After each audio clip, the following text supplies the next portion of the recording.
We have no right to happiness. The last thing Lewis wrote before his death in November 1963, this appeared shortly afterwards in the Saturday Evening Post, 236, 21st to the 28th of December 1963, then in Undeceptions 1971, and now in God in the Dock 1998. After all, said Claire, they had a right to happiness. We were discussing something that once happened in our own neighbourhood. Mr. A had deserted Mrs. A and got his divorce in order to marry Mrs. B, who had likewise got her divorce in order to marry Mr. A. And there was certainly no doubt that Mr. A and Mrs. B were very much in love with one another. If they continued to be in love, and if nothing went wrong with their health or their income, they might reasonably expect to be very happy. It was equally clear that they were not happy with their old partners. Mrs. B had adored her husband at the outset, but then he got smashed up in the war. It was thought he had lost his virility, and it was known that he had lost his job. Life with him was no longer what Mrs. B had bargained for. Poor Mrs. A, too, she had lost her looks, and all her liveliness. It might be true, as some said, that she consumed herself by bearing his children, and nursing him through the long illness that overshadowed their earlier married life. You mustn't, by the way, imagine that A was the sort of man who nonchalantly threw a wife away like the peel of an orange he'd sucked dry. Her suicide was a terrible shock to him. We all knew this, for he told us so himself. "But what could I do?" he said. "A man has a right to happiness. I had to take my one chance when it came." I went away thinking about the concept of a right to happiness. At first, this sounds to me as odd as the right to good luck. For I believe, whatever one school of moralists may say, that we depend for a very great deal of our happiness or misery on circumstances outside all human control. A right to happiness doesn't, for me, make much more sense than a right to be 6 feet tall, or to have a millionaire for your father, or to get good weather whenever you want to have a picnic. I can understand a right as a freedom guaranteed me by the laws of the society I live in. Thus, I have a right to travel along the public roads because society gives me that freedom. That's what we mean by calling the roads public. I can also understand a right as a claim guaranteed me by the laws, and a correlative to an obligation on someone else's part. If I have a right to receive £100 from you, this is another way of saying that you have a duty to pay me £100.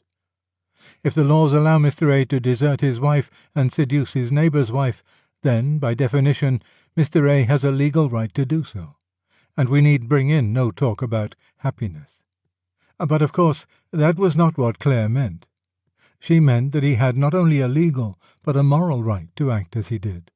In other words, Claire is, or would be if she thought it out, a classical moralist after the style of Thomas Aquinas, Grotius, Hooker and Locke. She believes that behind the laws of the state there is a natural law. I agree with her. I hold this conception to be basic to all civilization. Without it, the actual laws of the state become an absolute, as in Hegel.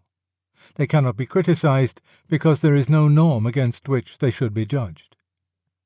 The ancestry of Claire's maxim, "They have a right to happiness," is august. In words that are cherished by all civilized men, but especially by Americans, it has been laid down that one of the rights of man is a right to the pursuit of happiness. And now we get to the real point. What did the writers of that august declaration mean? It is quite certain what they did not mean. They did not mean that man was entitled to pursue happiness by any and every means, including, say, murder, rape, robbery, treason, and fraud. No society could be built on such a basis. They meant to pursue happiness by all lawful means, that is, by all means which the law of nature eternally sanctions, and which the laws of the nation shall sanction. Admittedly, this seems at first to reduce their maxim to the tautology that men, in pursuit of happiness, have a right to do whatever they have a right to do. But tautologies, seen against their proper historical context, are not always barren tautologies. The Declaration is primarily a denial of the political principles which long governed Europe, a challenge flung down to the Austrian and Russian empires, to England before the Reform Bills, to Bourbon France. It demands that whatever means of pursuing happiness are lawful for any should be lawful for all, that man, not men of some particular caste, class, status, or religion, should be free to use them. In a century when this is being unsaid by nation after nation and party after party, let us not call it a barren tautology. But the question as to what means are lawful, what methods of pursuing happiness are either morally permissible by the law of nature, or should be declared legally permissible by the legislature of a particular nation, remains exactly where it did. And on that question I disagree with Clare. I don't think it is obvious that people have the unlimited right to happiness which she suggests. For one thing, I believe that Clare, when she says happiness, means simply and solely sexual happiness, partly because women like Clare never use the word happiness in any other sense, but also because I never heard Clare talk about the right to any other kind.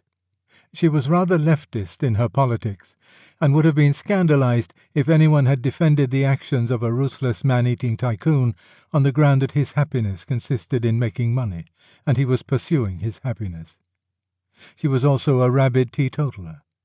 I never heard her excuse an alcoholic because he was happy when he was drunk. A good many of Clare's friends, and especially her female friends, often felt, I've heard them say so, that their own happiness would be perceptibly increased by boxing her ears. I very much doubt if this would have brought her theory of a right to happiness into play. Clare, in fact, is doing what the whole Western world seems to me to have been doing for the last 40-odd years. When I was a youngster, all the progressive people were saying, "Why all this prudery? Let us treat sex just as we treat all our other impulses." I was simple-minded enough to believe they meant what they said. I have since discovered that they meant exactly the opposite. They meant that sex was to be treated as no other impulse in our nature has ever been treated by civilized people. All the others, we admit, have to be bridled. Absolute obedience to your instinct for self-preservation is what we call cowardice. To your acquisitive impulse, avarice. Even sleep must be resisted if you're a sentry. But every unkindness and breach of faith seems to be condoned, provided that the object aimed at is 4 bare legs in a bed. It is like having a morality in which stealing fruit is considered wrong, unless you steal nectarines. And if you protest against this view, you are usually met with chatter about the legitimacy and beauty and sanctity of sex, and accused of harbouring some Puritan prejudice against it as something disreputable or shameful. I deny the charge. A foam-born Venus, golden Aphrodite, Our Lady of Cyprus, I never breathed a word against you. If I object to boys who steal my nectarines, must I be supposed to disapprove of nectarines in general, or even of boys in general? It might, you know, be stealing that I disapproved of. The real situation is skilfully concealed by saying that the question of Mr. A's right to desert his wife is one of sexual morality. Robbing an orchard is not an offence against some special morality called fruit morality. It is an offence against honesty. Mr. A's action is an offence against good faith, to solemn promises, against gratitude towards one to whom he was deeply indebted, and against common humanity. Our sexual impulses are thus being put in the position of preposterous privilege. The sexual motive is taken to condone all sorts of behaviour which, if it had any other end in view, would be condemned as merciless, treacherous, and unjust.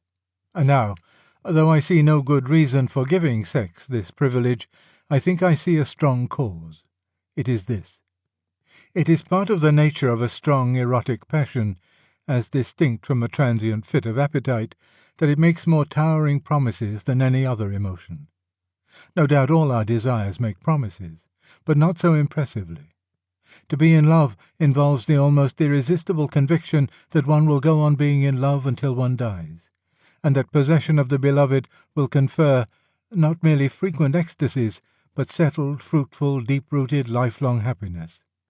Hence all seems to be at stake. If we miss this chance, we shall have lived in vain. At the very thought of such doom, we sink into fathomless depths of self-pity. Unfortunately, these promises are found often to be quite untrue.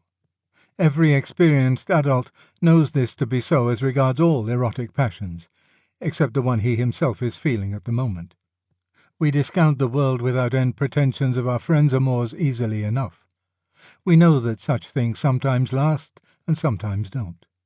And when they do last, this is not because they promised at the outset to do so. When two people achieve lasting happiness, this is not solely because they are great lovers, but because they are also, I must put it crudely, good people, controlled, loyal, fair-minded, mutually adaptable people. If we establish a right to sexual happiness which supersedes all the ordinary rules of behavior, we do so not because of what our passion shows itself to be in experience, but because of what it professes to be while we are in the grip of it. Hence, while the bad behavior is real and works miseries and degradations, the happiness which was the object of the behavior turns out again and again to be illusory. Everyone, except Mr. A and Mrs. B, knows that Mr. A in a year or so may have the same reason for deserting his new wife as for deserting his old. He will feel again that all is at stake. He will see himself again as the great lover, and his pity for himself will exclude all pity for the woman. Two further points remain. One is this. A society in which conjugal infidelity is tolerated must always be, in the long run, a society adverse to women. Women, whatever a few male songs and satires may say to the contrary, are more naturally monogamous than men. It is a biological necessity. Where promiscuity prevails, they will therefore always be more often the victims than the culprits. Also, domestic happiness is more necessary to them than to us. And the quality by which they most easily hold a man, their beauty, decreases every year after they have come to maturity. But this does not happen to those qualities of personality — women don't really care twopence about our looks — by which we hold women. Thus, in the ruthless war of promiscuity, women are at a double disadvantage. They play for higher stakes and are also more likely to lose. I have no sympathy with moralists who frown at the increasing crudity of female provocativeness. These signs of desperate competition fill me with pity. Secondly, though the right to happiness is chiefly claimed for the sexual impulse, it seems to me impossible that the matter should stay there.